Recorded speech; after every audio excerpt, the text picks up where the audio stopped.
teman-teman, ketemu lagi dengan aku Ria. Di video kali ini, aku tidak menceritakan kegiatan atau pengalamanku tinggal di Irlandia Utara, tapi kali ini aku ingin menceritakan pengalamanku ketika tidak lagi memiliki orang tua atau sudah yatim piatu. Aku anak bungsu dari 3 bersaudara. Kakak pertamaku perempuan tinggal di kota Medan, yang kedua laki-laki tinggal di kota Serang, yang ketiga aku sendiri tinggal di kota Portadown di Irlandia Utara. Kami adalah keluarga yang berasal dari suku Batak Toba. Bapak almarhum Marga Simanjorang atau Opung Sarah Doli, Mama almarhum Boru Tarihoran atau Opung Sarah Boru. Mereka berdua adalah pejuang kanker yang sama-sama melawan kankernya tidak sampai 1 tahun. Kalau Bapak, aku ingat banget waktu itu di bulan Februari 2013, kita baru tahu bahwasanya Bapak positif penyakit kanker dan itu sudah stadium 4B. Meninggal di 2013 itu juga di bulan Oktober. Nah, kalau Mama di bulan Maret kami tahu penyakit kankernya dan meninggal di bulan September 2018. Jadi di tahun yang sama kami tahu sudah positif kanker dan sudah stadium 4B. Meninggalnya pun di tahun yang sama itu juga. Untuk Bapak, penanganan yang sudah kami lakukan itu, kita sudah bawa ke Penang, dibilang sama dokternya harus dipasang rahang besi. Itu solusi yang pertama. Tapi solusi yang lebih didominan sama si dokternya adalah ya dibawa aja dulu pulang, dirawat di rumah bersama keluarga, karena ini stadiumnya sebenarnya sudah tinggi. Kita sudah bawa ke Jakarta, ke Rumah Sakit Darmais, dan tetap nggak bisa ditolong. Untuk aku pribadi, sebenarnya mereka berdua ini sudah lama pamit denganku, karena jauh-jauh hari sebelum mereka kritis, mereka sebenarnya sudah pamit denganku, tapi tidak secara langsung dan aku tidak ngeh. Setelah kejadian baru aku sadar bahwasanya mereka sebenarnya sudah pamit sama aku. Tapi memang tondiku yang belum begitu paham apa maksud dari semua momen yang sudah mereka lakukan saat itu ke aku. Dan pertanda ini sama ya. Bapak waktu ngasih tanda ke aku itu, aku ingat banget waktu Bapak datang ke Jakarta untuk berobat ke Rumah Sakit Darmais. Jadi Bapak datangnya ke Jakarta naik kapal laut dengan Mama, Bapak, Kakak, sama ada 1 orang yang dibawa sama mereka untuk kerja ikut aku. Kebetulan waktu itu di Jakarta aku kerja di Sriwijaya Air. Aku juga punya usaha sampingan sama mantan pacarku. Jadi usaha sampingan itu ada toko 2 di pusat grosir Cililitan. 23.45 kapal lautnya bersandar di Tanjung Priok dan aku sudah nunggu di ruang tunggu kedatangan. Lalu mereka datang, Bapak itu lari menghampiri aku terus mencium, dan itu pas di jam 00. Jam di depanku itu besar banget gitu, di Tanjung Priok itu jam besar banget dan aku menghadap ke Bapak. Jadi Bapak ini lari turun tangga itu lari, aku kan nunggu di sini lari gitu. Dari sini ke situ tuh aku lihat jam 00 gitu.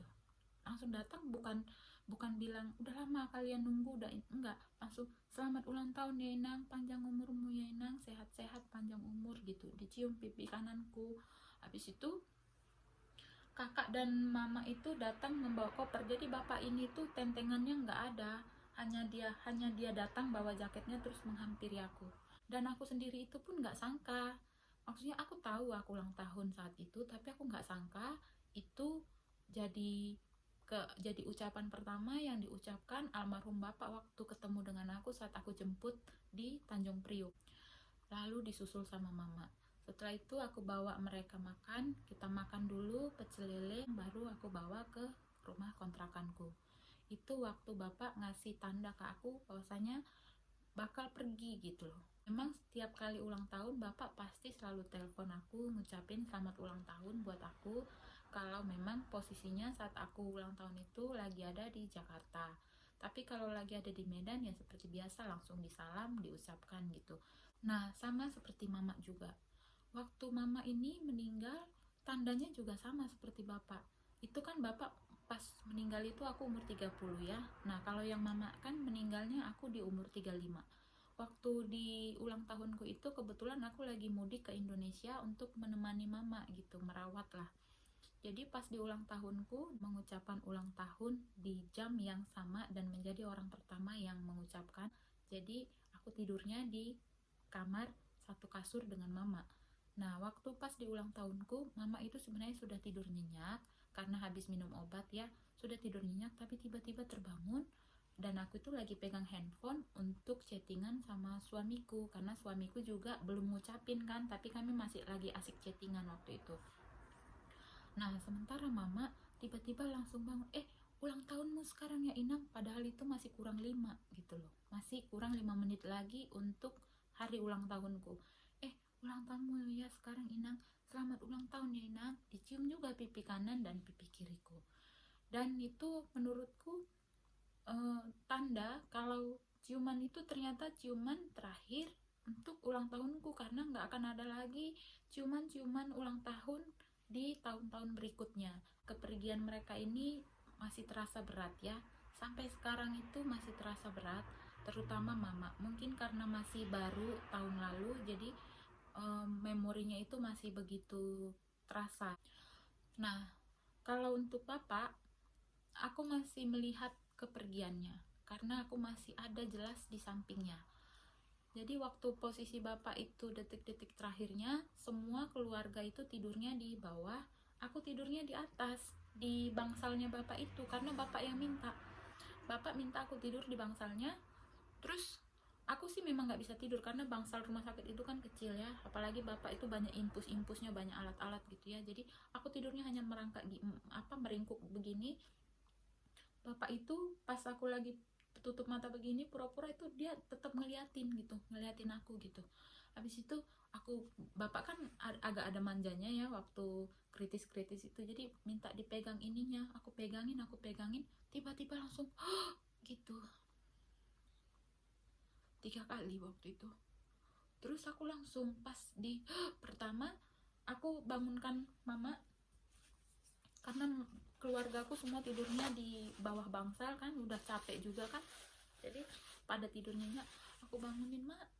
Terus bangunlah semua, saudara-saudara juga bangun. Terus kedua, terus ketiga meninggal gitu ya bapak. Jadi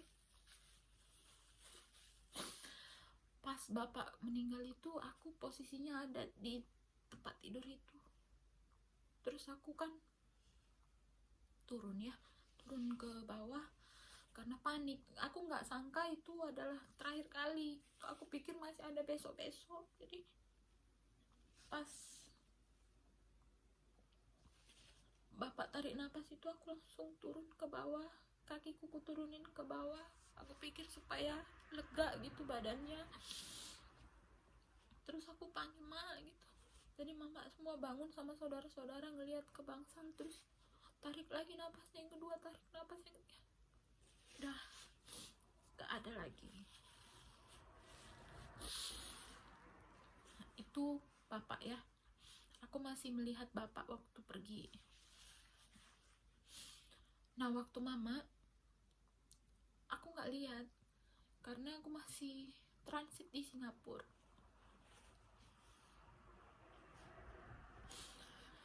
Sebenarnya aku jahat banget punya orang tua.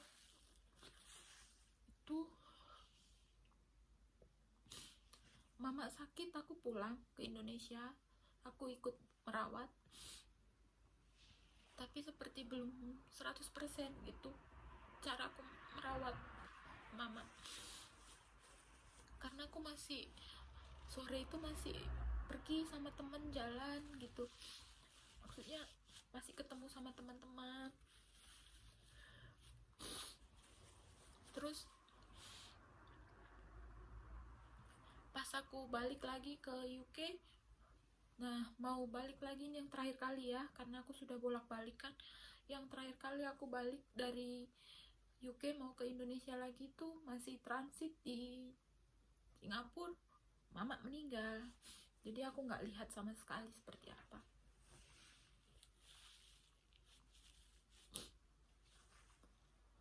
Dan sebenarnya yang paling sakit kurasa kehilangan mereka berdua itu kehilangan mama. Kalau waktu kehilangan bapak itu karena masih ada sosok mama jadi tempat mengadu. Jadi sedih memang sedih, sulit lupa memang sulit lupa, tapi aku lebih melihat ke mama gitu. Jangan sampai mamaku disakitin sama siapapun, sama keluarga atau sama teman-temannya atau sama siapapun gitu. Jadi ada seperti perasaan aku masih punya orang tua walaupun tinggal satu gitu. Nah, sedih kehilangan bapak, tapi karena ada mama itu tempat cerita, tempat curhat, nggak begitu terlalu dalam ya.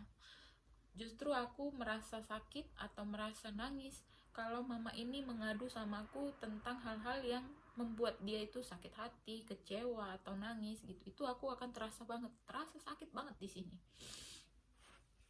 Nah,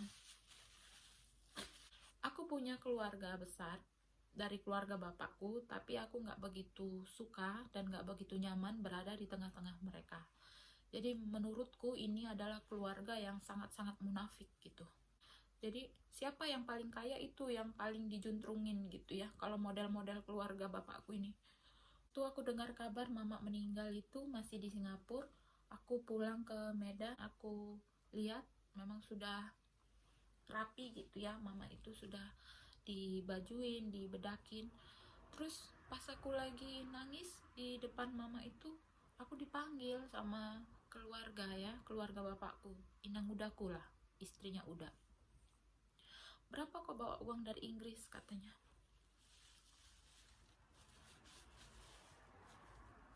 Ini benar-benar nggak bisa aku lupakan, sakitnya itu luar biasa.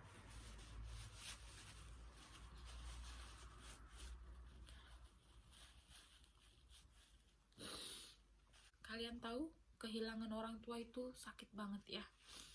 Kalau di orang lain mungkin beda, tapi kalau di aku rasakan sekali seperti apa. Sampai aku botak rambutku.